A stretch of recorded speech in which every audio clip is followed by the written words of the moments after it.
Kalau saudara mencari di Google, saudara ketik 10 perintah Tuhan, salah satunya nanti akan keluar jangan membunuh. Tetapi di hadis ini Rasulullah berkata, saya ulangi, kiamat tidak akan terjadi sebelum kaum muslimin memerangi orang Yahudi, lalu kaum muslimin dapat mengalahkan dalam kurung membunuh mereka. Shalom alaikum bisyim hamasiyah, salam aki, aku kabarkan Injil keselamatan. Alkitab mengatakan baik atau tidak baik waktunya, Injil harus diberitakan supaya setiap orang yang mendengar dapat menjadi percaya. Saya Evangelis Avraham Effendi Usman. Welcome to my channel Injil Kabar Baik Habakit. Haleluya, haleluya. Shalom alaikum bisyim hamasiyah, salam aki, aku kabarkan Injil keselamatan. Bapak Ibu yang kasih Tuhan, ketemu lagi dengan saya Evangelis Avraham Effendi Usman. Bagaimana kabarnya para subscriber pencinta channel Injil Habakit?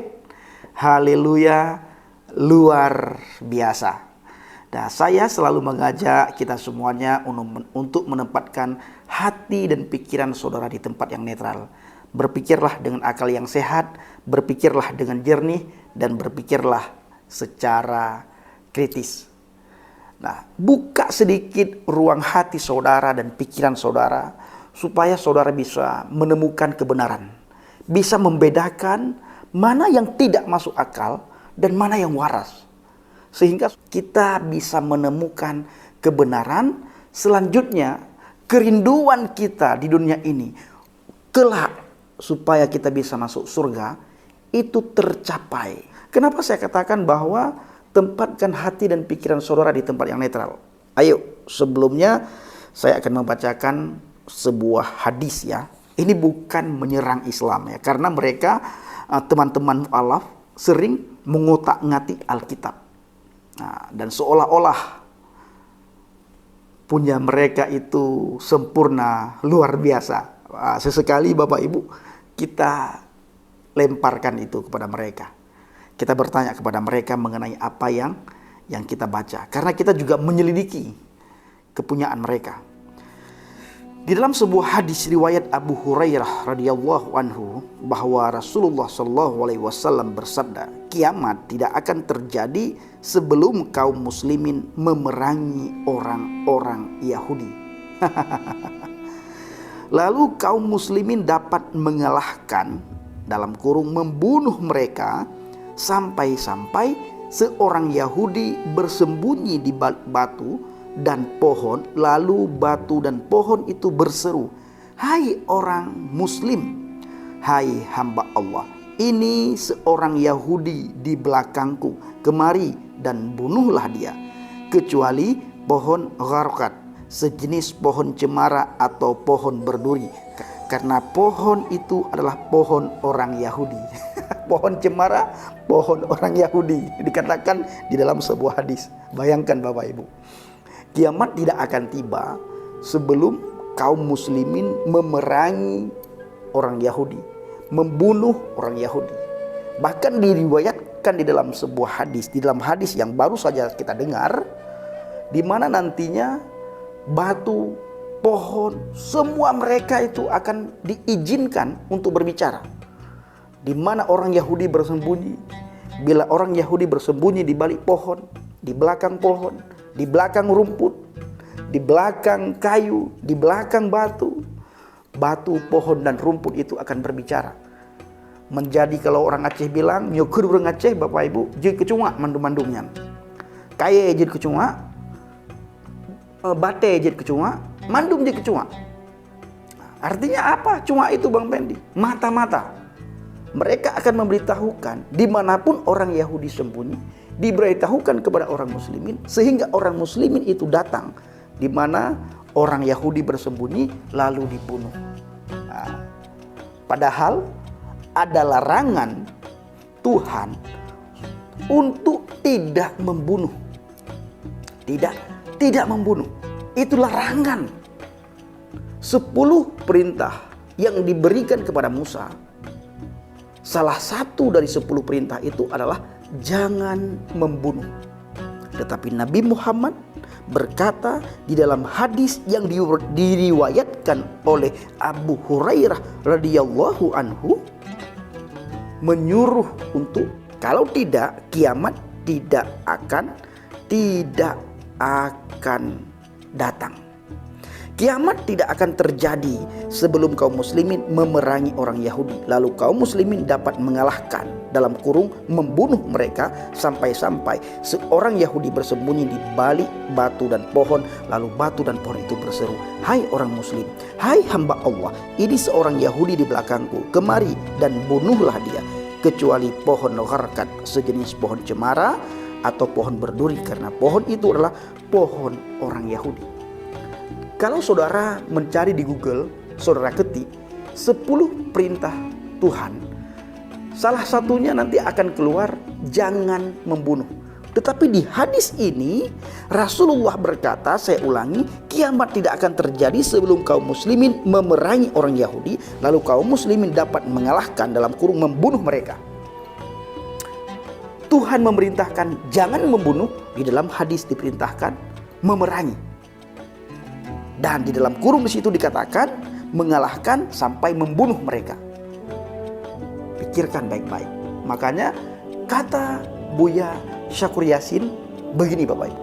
Dulu saya dengan Gus Dur bicara seperti ini. Kata Gus Dur, ya memang begitu Pak Syakur. Saya ini beragama kayak pegang bara. Dilepas nggak boleh, dipegang saya sakit. Ya kan artinya. Oleh karena itu yuk sekarang kita berpikir, jangan takut murtad dong. Daripada kamu mempercayai sesuatu yang tidak benar. Betul nggak? Ya iya, berpikir kritis. Selama ini kita dididik beragama ini dengan cara pejamkan matamu, matikan lampu, tutup jendela, kunci pintu. Yakinlah begitu caranya. Selama ini kan begitu, pokoknya kan begitu. Yuk kita berbicara rasional, itu yang saya inginkan, dan ini akan terjadi perubahan nanti.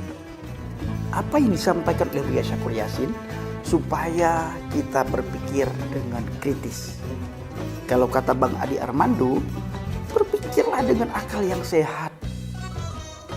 Nah, terjadi kebencian terhadap orang Yahudi itu karena seperti ada perintah. Kalau saya boleh katakan seperti ada perintah untuk memusuhi orang Yahudi. Padahal kalau kita pakai akal pikiran kita, bila tidak ada orang Yahudi, kita tidak bisa menikmati berkat-berkat Tuhan. Karena berkat Tuhan itu datang melalui bangsa Yahudi. Karena bangsa Yahudi sudah dijanjikan baik dari Alkitab maupun dari Al-Quran, bangsa Yahudi itu ditetapkan menjadi berkat bagi bangsa-bangsa yang lain. Di dalam Al-Quran sudah ada. Dan satu-satunya bangsa yang diberikan makanan langsung oleh Tuhan, di mana makanan itu datang dari surga, itu bukan kepada bangsa Arab, Mesir, dan bangsa-bangsa yang lain, apalagi bangsa kita, bangsa Indonesia, tetapi bangsa Israel, orang Yahudi. Yang pertama sekali menikmati berkat dari surga itu orang Yahudi. Mereka belum masuk surga, tetapi mereka sudah makan makanan dari surga di saat mereka di padang pasir. Di saat mereka kehausan, kelaparan, dia orang Yahudi berseru kepada Musa, mengeluh kepada Musa, lalu Musa berdoa kepada Tuhan, membawa keluhan orang Yahudi kepada Tuhan, dan Tuhan langsung menurunkan makanan manna yang berasal dari surga untuk dimakan oleh orang Yahudi. Surga mereka belum masuk, tapi makanan surga mereka sudah makan. Makanya Bapak Ibu, kalau saudara melihat orang Yahudi itu orang yang sangat jenius, salah satunya kalau pikiran saya, karena mereka makan makanan langsung dari surga. Bukan ini bukan. Lalu Nabi Muhammad berkata dalam sebuah hadis, kiamat tidak akan terjadi sebelum kaum muslimin memerangi orang-orang Yahudi. Nah, koma di situ. Lalu kaum muslimin dapat mengalahkan, membunuh mereka sampai-sampai seorang Yahudi bersembunyi di balik batu dan pohon, lalu batu dan pohon itu berseru, "Hai orang muslim, hai hamba Allah, ini seorang Yahudi di belakangku, kemari dan bunuhlah dia kecuali pohon ghargat sejenis pohon cemara atau pohon berduri, karena pohon itu adalah pohon orang Yahudi." Begitu bencinya kepada orang Yahudi. Sampai-sampai pohon digambarkan di dalam hadis ini nantinya diizinkan untuk berbicara. Batu digambarkan di dalam hadis ini diizinkan untuk berbicara. Ini coba saudara pikirkan, masuk akal atau tidak? Berpikirlah secara kritis, berpikirlah secara kritis, berpikirlah secara kritis, kata Buya Syakur Yasin. Kiranya video singkat ini bisa membuka pikiran kita dan kita bisa keluar dari belenggu agama yang selama ini mengikat kita. Kita bisa keluar dari belenggu ajaran Arab. Shalom Aleichem Bishim Hamasiyah. Salam Aki, aku kabarkan Injil keselamatan. Bapak Yahweh Bishim Adonai Yesua Hamasiyah. Beruah Kudus memberkati kita semua. Haleluya, amin. Saya ngopi dulu Bapak Ibu. Kopi yang sangat enak ini. Ini kopi dikirim oleh saudara saya dari Bandung. Enak, nikmat.